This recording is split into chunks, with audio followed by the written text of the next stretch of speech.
Question number 13 second part, examine the continuity of the function.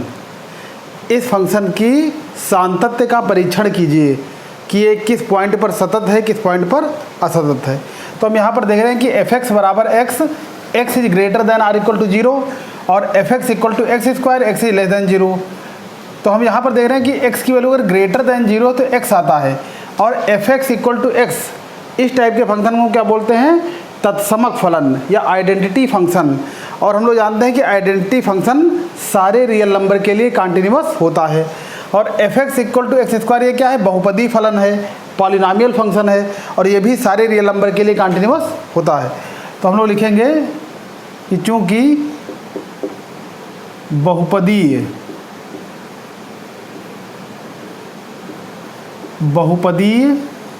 तथा तत्समक,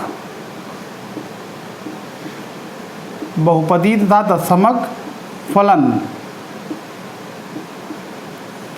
सभी वास्तविक संख्याओं के लिए,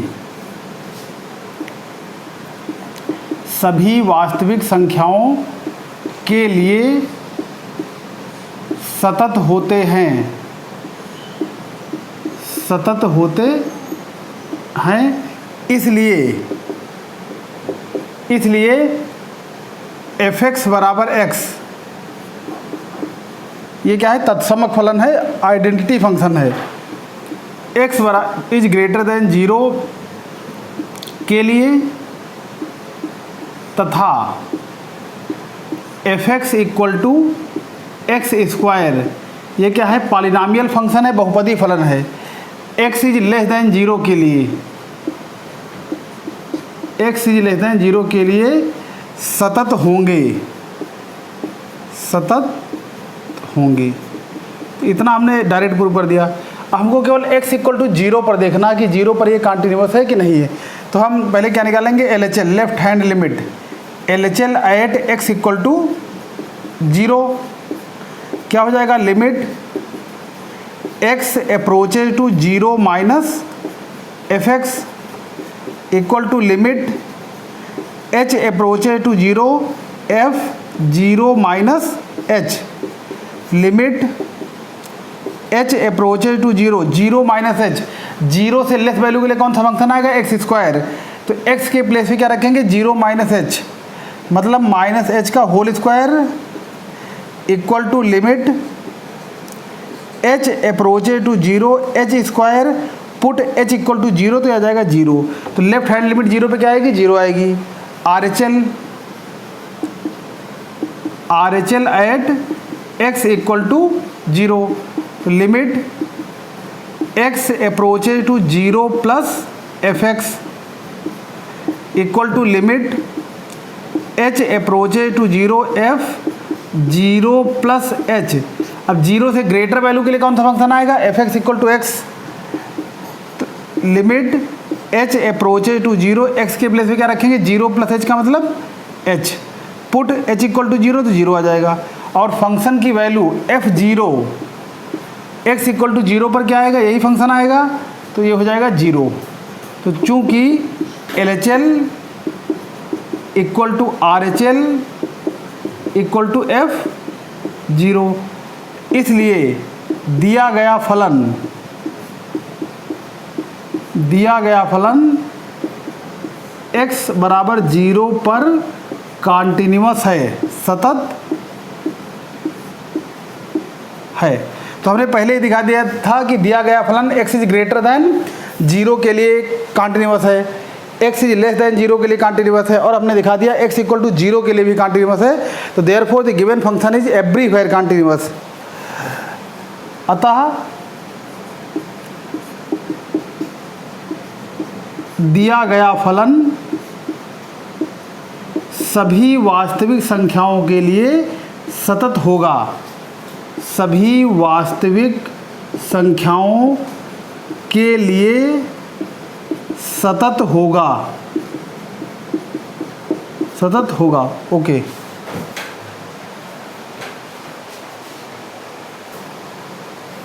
थर्टीन का थर्ड पार्ट है examine the continuity of the function given that f x equal to sine inverse x upon x plus e की power x when x does not equal to zero and f x equal to 2 when x equal to zero, ये क्या है, constant function. तो हम यहाँ पे जानते हैं कि we know that domain of sine inverse x, sine inverse x का जो प्रांत होता है वो -1 से लेकर के 1 तक होता है। तो इसका मतलब है कि जैसे हम 1 से ग्रेटर नंबर इसमें यहाँ पे रखेंगे एक्स के प्लेस पर, जैसे suppose that x equal to 2 ले लिया, तो 2 जब पुट करेंगे तो साइन इनवर्स 2 की वैल्यू क्या है, पॉसिबल नहीं, क्योंकि साइन का मान 1 से बड़ा नहीं होता है। इसी तरीके से अगर हम -1 से लेस वैल्यू -2 या -3 पुट कर देंगे, उस कंडीशन पर भी साइन इनवर्स एक्स की वैल्यू पॉसिबल नहीं होगी। तो यहाँ पर ये बात तो हम पहले ही बता सकते हैं कि ये फंक्शन क्या होगा, एवरीवेयर कॉन्टिन्यूअस नहीं होगा। हम केवल यहाँ पर 0 पे चेक करेंगे, 0 से ग्रेटर और 0 से लेस के लिए क्या होगा, कॉन्टिन्यूअस नहीं होगा। तो हम x इक्वल टू 0 पे यहाँ पे चेक करेंगे, तो हम इसके लिए पहले हम लिमिट निकाल लेते हैं कि लिमिट, ये फर्स्ट ईयर पढ़ चुके हैं, limit x approaches to 0 sine inverse x upon x, इसकी वैल्यू भी 1 होती है। कैसे? इसके लिए हम सब्स्टिट्यूशन मेथड का यूज करते हैं, put x equal to a plus h, put sine inverse x, sine inverse x equal to theta, तो देयरफॉर x इक्वल टू कितना हो जाएगा, साइन थीटा। अब यहाँ पर x approaches to 0, if x approaches to 0 then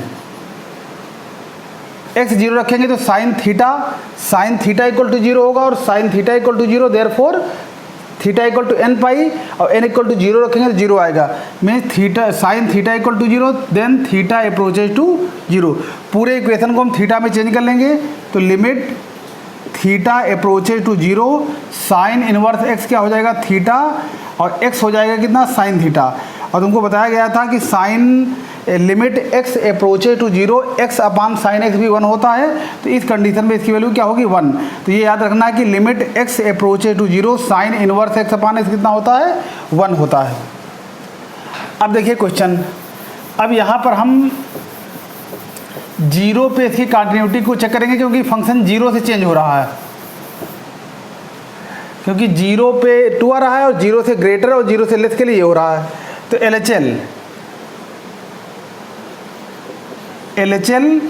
eight x equal to 0, तो ये हो जाएगा limit x approaches to 0 minus f x, limit h approaches to 0 f 0 minus h, 0 minus h के लिए ये फंक्शन आएगा और 0 प्लस एच के लिए भी आएगा, एग्जैक्ट 0 के लिए ये आएगा।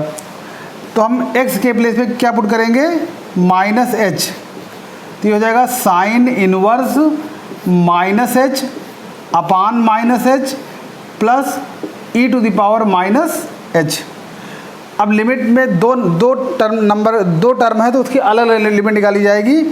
तो लिमिट h अप्रोचेज टू 0, और हम लोग जानते हैं कि sine inverse minus x equal to minus sine inverse x, तो minus sine inverse h upon minus h plus limit h approaches to 0 1 upon e to the power h। यहाँ पे minus cancel हो जाएगा, और अभी आपको बताया था कि theta approaches to 0 sine inverse theta upon theta क्या होता है, 1 होता, तो इसकी वैल्यू हो जाएगी 1 प्लस, अब पुट h इक्वल टू 0, तो e to the power 0 1 1 upon 1 1 equal to 2। Left hand limit कितनी आ जाएगी, 2 आ जाएगी। इसी तरह RHL निकालेंगे, RHL right hand limit, RHL at x equal to 0, तो ये हो जाएगा limit x approaches to 0 plus f x, limit h approaches to 0 f 0 plus h, और 0 प्लस h के लिए भी यही सेम फंक्शन आएगा। तो limit h approaches to 0 sine inverse h upon x के प्लेस पे क्या रखेंगे, 0 plus h means h plus e to the power h, और इसको सेपरेट कर लेंगे तो limit h approaches to zero sine inverse h upon h plus limit h approaches to zero e to the power h, ये हो जाएगा 1 और h equal to zero put करेंगे तो e to the power zero 1 equal to 2। और function की value जो हम निकालेंगे f0, तो f0 इक्वल टू कितना दिया है 2 दिया है, तो हम दे रहे हैं कि 0 पर left hand limit, right hand limit, function of the value all equal LHL at x equal to 0 equal to RHL at x equal to 0 equal to f0, therefore f is continuous, f is continuous at x equal to 0। तो ये function क्या होगा, 0 पे continuous होगा। But अगर हम देखें कि 1 से ग्रेटर नंबर ले लें या 1 से -1 से लेस नंबर ले लें, तो 1 से ग्रेटर और -1 से लेस के लिए कंटिन्यूस नहीं होगा। तो हम केवल कंटिन्यूटी एट ए पॉइंट दिखाएंगे, तो x इक्वल टू 0 पर क्या होगा, कंटिन्यूस होगा। Write down.